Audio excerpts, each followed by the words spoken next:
제36대 LA 한인회장 선거관리위원회에서 알려드립니다. 제36대 LA 한인회장 당선자가 확정됐습니다. 한인회장 선거관리위원회는 오늘 36대 LA 한인회장의 현 35대 회장인 제임스 안 후보의 당선이 확정됐다고 발표하고 당선증을 전달했습니다. 회장이신 제임스 안 회장님이 제36대 회장 후보 등록 서류를 제출하였습니다. 정희님 선거관리위원장은 단독 입후보한 제임스 안 후보의 서류를 검토한 결과 드러난 하자가 없어 한인회장 선거관리 규정에 따라 안 후보의 당선이 확정됐다고 밝혔습니다.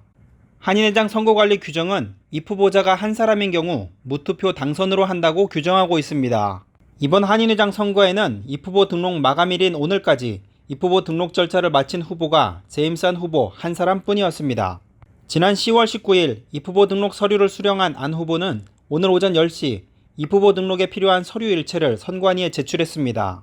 선관위는 오늘 오전 10시 5분부터 안 후보의 후보 등록 서류의 검토 절차에 들어가 오늘 오전 11시 제출된 서류에 문제가 없다고 결론을 내리고 안 후보의 36대 한인회장 당선 결정을 내렸습니다. 안 후보는 오늘 후보 등록에 필요한 20여 종의 서류를 빠짐없이 제출했으며 등록금 5만 달러 납부 절차도 차질 없이 마쳤습니다. 선거관리위원회는 오늘 오후 1시 안 후보에게 36대 한인회장 당선증을 전달하고 안 후보의 36대 한인회장 당선을 공식 선언했습니다. 이로써 제임스 안 현 한인회장은 내년 1월 1일부터 2024년 12월 31일까지 2년간 더 한인회장으로서 LA 한인사회를 대표하게 됩니다. 지금까지 제36대 LA 한인회장 선거관리위원회에서 알려드렸습니다.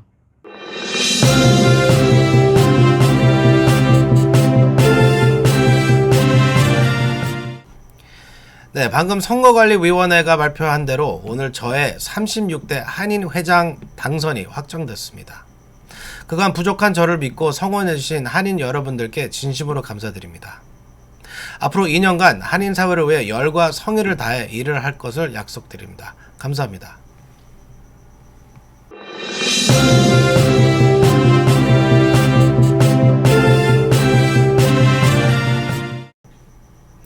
네, 11월 2일 수요일 캐퍼뉴스 지금부터 시작합니다.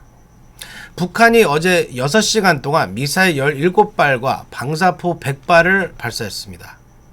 한국군도 북한 쪽 공해상으로 공대지 미사일을 대응 발사해 어제 한반도는 긴장이 최고조에 달했습니다. 울릉도에는 처음으로 공습 경보가 내려지기까지 했습니다. 연준이 오늘 0.75%포인트 기준 금리 인상을 단행했습니다. 4차례 연속 금리가 인상돼 기준금리는 4%가 됐습니다. 최근 한인타운 북쪽 웨스턴과 산타모니카 인근 지역에서 성폭행 사건이 자주 발생하고 있어 경찰이 용의자 공개 수배에 나섰습니다. 동일범의 상습적인 범행으로 추정됩니다. 올 겨울은 가장 길고 혹독한 독감 시즌이 될 것이라는 CDC의 경고가 나왔습니다. 스탠포드 대학교에서 무려 1년간 가짜 의대생 행세를 하던 남성이 캠퍼스에서 쫓겨났습니다. 시신 29구를 기중받아 이를 도시 곳곳에 버린 시신 브로커의 엽기적인 행각이 드러나 충격을 주고 있습니다. 이상은 오늘 전해드릴 주요 뉴스 헬라인들입니다. 11월 2일 수요일 캐퍼뉴스 지금부터 시작합니다. 여러분, Let's go.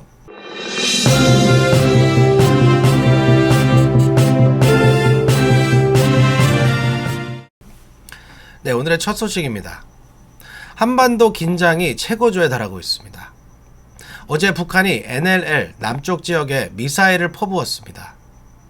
울릉도에는 70여 년 만에 공습경보가 내려졌고 한국군은 북한의 3발의 공대지 미사일을 대응 발사했습니다. 피터장 기자가 보도합니다.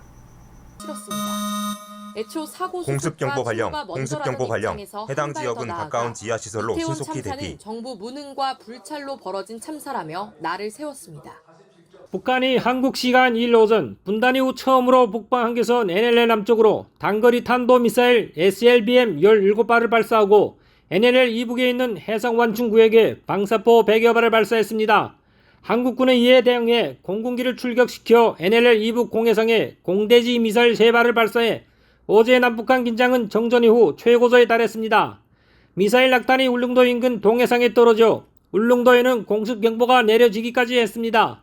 합동참모본부에 따르면 북한은 이날 새벽부터 오후까지 6시간 36분 동안 SLBM과 지대공 미사일을 최소 17발 발사한 것으로 파악됐습니다. 미사일 발사는 3차례에 걸쳐 이루어졌습니다. 오전 6시 51분께 서해상으로 SLBM을 발사한 데 이어 이후 2시간이 지난 오전 8시 51분께 강원도 원산 일대에서 동해상으로 SLBM 3발을 쏘았습니다. 이 중 한 발은 NLL 이남 동해상에 낙탄됐습니다.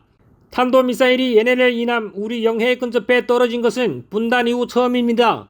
이 미사일이 발사 방향이 울릉도 쪽이어서 우리군은 오전 8시 54분부터 오후 2시까지 울릉도 지역에 공습경보를 발령했습니다. 오전 9시 15분께부터는 서해상으로 단거리 탄도미사일과 지뢰공 미사일 등으로 추정되는 미사일 10발을 발사했습니다. 또 오후 1시 27분께에는 강원도 고성군 일대에서 동해상 NLL 북방 해상 완중구역 내로 100여 발의 포병 사격을 했습니다. 이른 아침부터 6시간에 걸쳐 동쪽뿐 아니라 서쪽 여러 지역에서 무더기로 미사일과 포탄을 퍼부은 것입니다. 한국군도 대항에 나섰습니다. 정군 경계 태세가 발동된 가운데 오전 11시 10분부터 한국공군 F-15K와 KF-16의 정밀 공대지 미사일 3발을 동해 NLL 이북 공해상 북한이 도발한 미사일 낙탄 지역과 상응한 거리의 해상에 정밀 사격을 실시했습니다.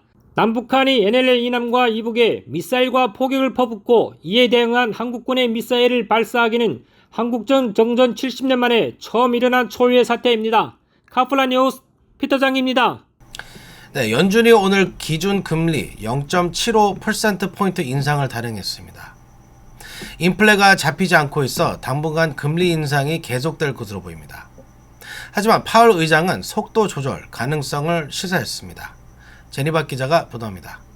연준이 연방 기준 금리를 오늘 0.75%포인트 인상했습니다. 4차례 연속 0.75%포인트 자이언트 스탬이 이뤄짐에 따라 연방 기준 금리는 3.75에서 4.0%가 됐습니다. 파월 의장은 오늘 연방시장 공개위원회 FOMC 이후 기자회견에서 나와 내 동료들이 인플레이션을 2% 목표치를 되돌리는데 강력하게 전념하고 있다라며 4번 연속 자이언트 스탬 금리 0.75% 인상을 발표했습니다. 파월 의장은 가격 안정은 연준의 책무이자 우리 경제의 기반이라며 가격 안정 없이 모두에게 혜택이 되는 강력한 노동시장 여건을 유지하기 어렵다고 금리 인상 배경을 설명했습니다. 이어 파월 의장은 인플레이션이 2%대로 안정되려면 일정 기간 긴축적인 정책 기조를 유지해야 할 것이라고 말했습니다. 현재 미국 노동시장 여건에 대해서도 설명했습니다. 파월 의장은 성장 둔화에도 불구하고 노동시장은 50년 내 최저 수준의 실업률과 매우 높은 구인율, 임금 급등으로 여전히 극도로 견고하다고 평가했습니다. 하지만 파월 의장은 지속된 긴축 정책과 인플레이션과의 시차, 경제 상황 등을 고려해 속도 조절에 나설 가능성을 시사했습니다. 연준은 누적된 긴축 통화 정책이 경제 활동과 인플레이션에 반영되는 시사 등을 고려할 것이라며 금리 인상 속도 조절을 시사했습니다. 카플라 뉴스를 밝혔습니다. 네, 한인타운 북쪽 웨스턴과 산타모니카 인근 지역에서 최근 성폭행 사건이 자주 발생하고 있어 경찰이 용의자의 몽타지를 공개하고 수배에 나섰습니다. 피터장 기자가 보도합니다. 최근 한인타운 인근 지역에서 동일범의 소행으로 보이는 성폭행 사건이 자주 발생하고 있어 경찰이 용의자 검거에 나섰습니다. 경찰은 최근 한인타운 북쪽 웨스턴가와 산타모니카 교차 인근 지역에서 성폭행 사건이 빈발하고 있다며 성폭행 용의자로 추정하고 있는 남성의 몽타주를 공개하고 범인을 수배했습니다. 경찰은 상습 성폭행범으로 보이는 용의자가 웨스턴 애비뉴와 산타모니카 블러바드 일대를 자주 드나들며 피해자들에게 접근하여 자신의 차량으로 유인한 뒤 총기로 위협해 성폭행을 일삼고 있다고 밝혔습니다. 경찰은 용의자가 마이너라는 문신을 양팔에 하고 있고 오른쪽 머리카락을 밀어 M이라는 글자 모양으로 머리 모양을 파낸 20대 히스패닉 남성으로 보고 있습니다. 키는 5피트 8인치, 검은 머리와 갈색 눈을 가지고 있는 것으로 추정됩니다. 이 남성의 차량은 짙은색 신형 혼다 포도 세단이며 유리창은 진하게 틴팅이 되어 있고 뒤쪽에 스포일러를 장착하고 있습니다. 경찰은 피해자들의 증언을 토대로 용의자가 군인 출신이거나 경비업체에서 일하고 있을 가능성이 있다고 보고 주민들의 제보를 당부했습니다. 지금까지 카플라 뉴스 피터장입니다. 네, 올 겨울은 가장 길고 혹독한 독감 시즌이 될 것이라는 CDC의 경고가 나왔습니다. CDC는 올 겨울 독감 시즌이 지난 10년 동안에 비해 가장 일찍 시작한 데다 입원 환자도 더 많아서 가장 혹독한 위세를 떨치고 있다고 경고했습니다. 지금까지 집계된 이번 시즌의 미국 독감 환자 수는 이미 88만 명을 넘어섰으며 입원 환자가 6,900명, 사망자도 360명이 발생한 것으로 나타났습니다. 이에 따라 CDC는 생후 6개월이 넘은 모든 어린이와 성인들에게 독감 백신을 맞을 것을 공고했습니다.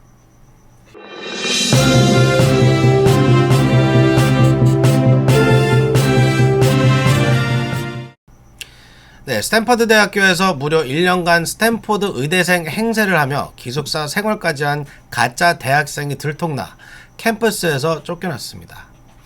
제리박 기자가 보도합니다. 스탠퍼드 대학에서 가짜 학생 노릇을 하며 무려 1년 가까이 기숙사 생활까지 하다 쫓겨난 한 남성의 기가 막힌 가짜 대학 생활을 밝혀져 놀라움을 주고 있습니다. 스탠퍼드 대학 신문의 스탠퍼드 데일리에 따르면 지난 2021년에 알래바마 버밍햄에서 고등학교를 졸업한 윌리엄 커리는 스탠퍼드 대학교 크로도스 홀 기숙사 지하실에서 몇 주 동안 불법으로 거주하다 지난달 27일 날 기숙사에서 텔레비전을 훔친 혐의로 캠퍼스에서 쫓겨났습니다. 캠퍼스에 살던 커리는 학교 측에 몇 번이나 그를 내보냈지만 커리는 계속 돌아와 여러 기숙사를 전전하며 학생들과 자연스럽게 어울렸다고 합니다. 스탠퍼드 대학교 의대 2학년 학생 인양 속여 캠퍼스 생활을 즐긴 커리는 작년 가을부터 지난주 쫓겨날 때까지 최소 5개의 학생 기숙사에서 살아왔습니다. 스탠퍼드 대학 관계자들은 10월 27일 그를 캠퍼스에서 쫓겨날 때까지 그의 행방을 알지 못했다고 전했습니다. 스탠퍼드에서 가짜 재학생으로 살면서 커리는 자신이 고등학교 때 스탠퍼드 남자 육상팀으로 스카우트 됐으며 듀크대 학교에서 편입했다고 거짓말을 한 것으로 알려졌습니다. 또 데이트 앱 틴더에서 자신을 스탠퍼드 의대생이라고 속여 스탠퍼드 여학생과 연애까지 한 것으로 밝혀졌습니다. 카플러 뉴스 션백이었습니다.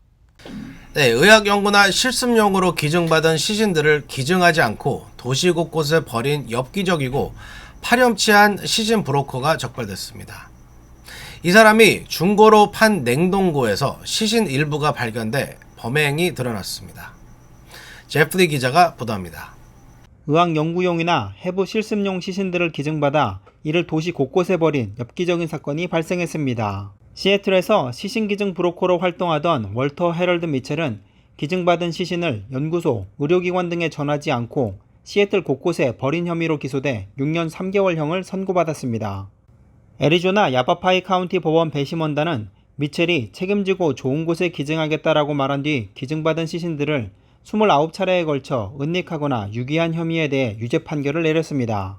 2020년부터 시신기증 브로커 일을 시작한 미첼은 자신이 애리조나로 이사가게 되자 냉동고에 보관 중이던 기증자들의 시신을 도시 곳곳에 버렸고 냉동고 또한 중고로 팔아넘겼습니다.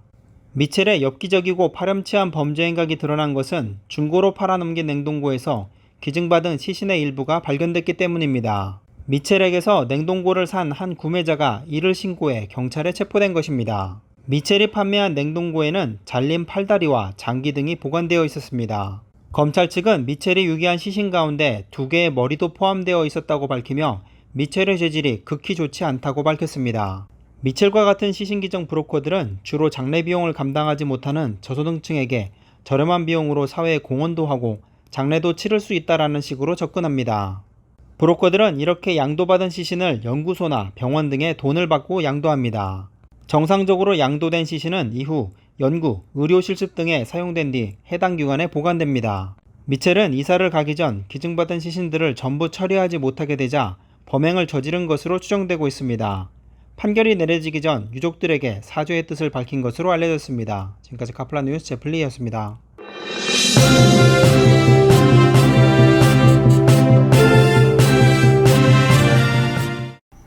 네, 오늘 준비한 소식은 모두 다 전해드렸습니다. 11월 2일 수요일 카플라 뉴스 여기서 마치겠습니다. 좋은 밤 되시고요. 저는 내일 다시 찾아뵙겠습니다. 감사합니다.